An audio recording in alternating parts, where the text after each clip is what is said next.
আসসালামু আলাইকুম। আশা করি সবাই অনেক বেশি ভালো আছেন। আবারও আপনাদের মাঝে হাজির হয়েছি টমেটো আচারের রেসিপি নিয়ে। টমেটোর সিজন শেষ হওয়ার আগেই বেশি করে বানিয়ে রাখুন অসম্ভব মজার টমেটোর আচার। এই আচারটা বানিয়ে বছর জুড়ে সংরক্ষণ করে রেখে দিতে পারবেন। সংরক্ষণ টিপস ভিডিও শেষে বলে দেব। আমার চ্যানেলে আরেকটি টমেটোর আচার সহ বেশ কিছু আচারের রেসিপি আছে, চাইলে দেখে নিতে পারেন।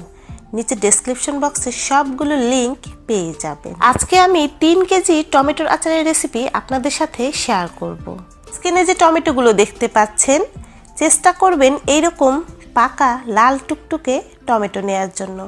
এতে করে টমেটোর আচারের কালারটা অনেক সুন্দর আসবে। এই বোম্বাই মরিচ অথবা নাগা মরিচ তো সবাই চেনেন। এই আচারে এই বোম্বাই মরিচ দেওয়ার কারণে আচারের ফ্লেভার খুবই ভালো আসে। তবে আপনারা যারা এই মরিচ পছন্দ করেন না তারা স্কিপ করতে পারেন। টমেটোগুলো এখন পর্যাপ্ত পরিমাণ পানি দিয়ে ধুয়ে নিচ্ছি। যেহেতু টমেটোর পরিমাণ বেশি, তাই ধুয়ে নেওয়ার পর পরিষ্কার কাপড় দিয়ে একসাথে সবগুলো মুছে নিচ্ছি। আপনারা যদি টমেটোর আচার বছর জুড়ে সংরক্ষণ করতে চান তাহলে পুরো ভিডিওটি দেখবেন। একটি টমেটো আমি আপনাদের কেটে দেখাচ্ছি। টমেটোর ওপরের শক্ত অংশটা খুব ভালো করে কেটে ফেলে দিতে হবে।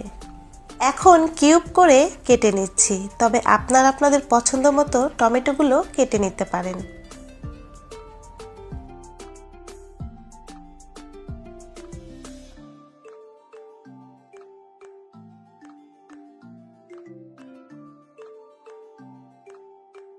এখানে 10-12টি শুকনো মরিচ নিয়েছি।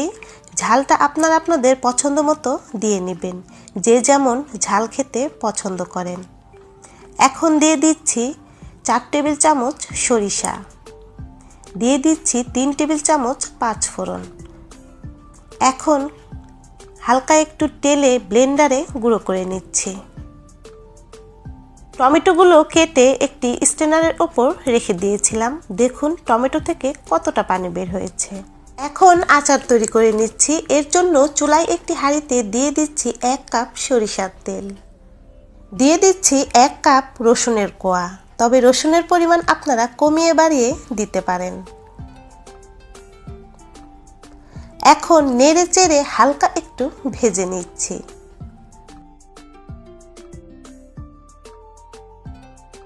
এইরকম করে হালকা ভেজে নিতে হবে। এখন কেটে রাখা টমেটোগুলো দিয়ে দিচ্ছি।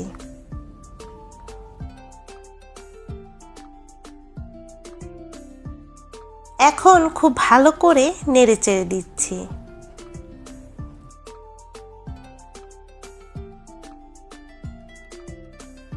কিছুক্ষণ পর দেখবেন টমেটো থেকে পানি বের হয়েছে। এক্সট্রা পানি ছেঁকে নেওয়ার পরও দেখতেই পাচ্ছেন কতটা পানি বের হয়েছে। এই পানি দিয়েই টমেটো সেদ্ধ হয়ে যাবে। মাঝে মাঝে একটু নেড়ে চেড়ে এখন রান্না করে নেব চুলার আঁচ মিডিয়ামে রেখে।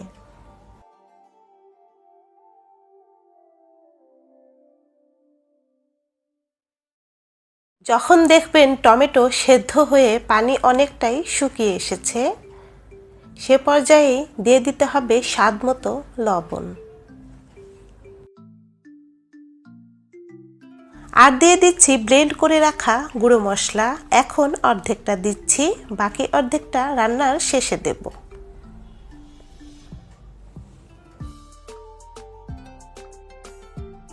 দিয়ে দিচ্ছি তেঁতুলের মাড় অথবা তেঁতুলের কাঠ 1 কাপ পরিমাণ। টকের পরিমাণ আপনারা কমিয়ে বাড়িয়ে দিতে পারবেন। পরিমাণ মতো তেঁতুল আর পানি কিছুক্ষণ ভিজিয়ে রেখে হাত দিয়ে কচলে ছেঁকে নিয়েছি। দিয়ে দিচ্ছি 1/2 কাপ হোয়াইট ভিনেগার মানে সিরকা। আচার সংরক্ষণ করে রেখে দিতে চাইলে অবশ্যই ভিনেগার দিতে হবে। ভিনেগার দেওয়ার কারণে আচার অনেক দিন ভালো থাকবে। এখন চুলার আঁচ মিডিয়ামে রেখেই রান্না করে নেব যতক্ষণ পর্যন্ত না পানি আরেকটু টেনে আসবে।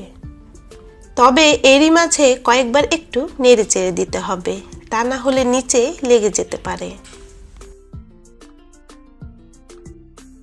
দেখুন কিছুক্ষণ নেড়েচেড়ে রান্না করে নেবার পর টমেটোর এক্সট্রা পানি শুকিয়ে গিয়েছে। এখন দিয়ে দিচ্ছি হাফ কাপ চিনি। চিনির পরিমাণ আপনারা কমিয়ে বাড়িয়ে দিতে পারবেন।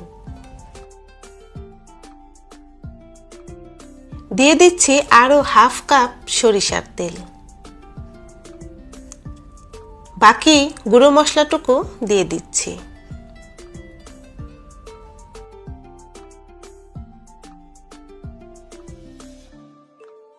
দিয়ে দিচ্ছি স্বাদ মতো বোম্বাই মরিচ আর দিয়ে দিচ্ছি শুকনো মরিচ। কয়েকটি শুকনো মরিচের বিচি ফেলে দিয়ে চিকন করে কেটে নিয়েছি, তবে এটা অপশনাল, আপনারা চাইলে নাও দিতে পারেন। আমি দেখার সৌন্দর্যের জন্য দিয়েছি। এখন নেড়েচেড়ে খুব ভালো করে মিক্সড করে দিচ্ছি। এখন চুলার আঁচ লো করে দিয়ে অপেক্ষা করছি যতক্ষণ পর্যন্ত না তেল উপরে ভেসে উঠবে এবং কালারটাও একটু চেঞ্জ হয়ে আসবে।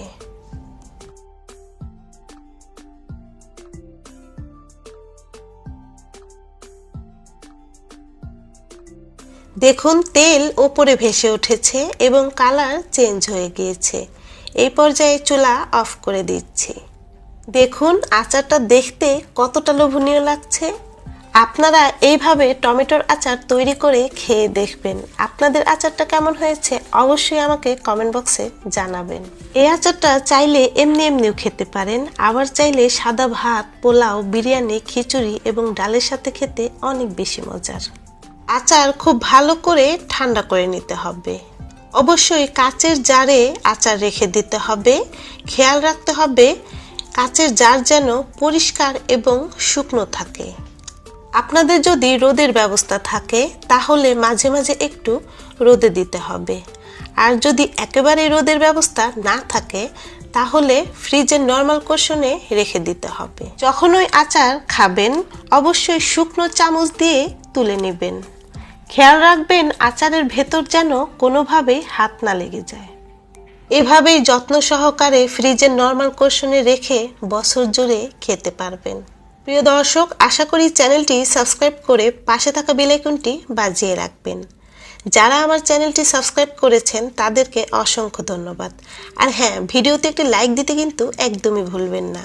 সবাই অনেক অনেক বেশি ভালো থাকবেন। আল্লাহ হাফেজ।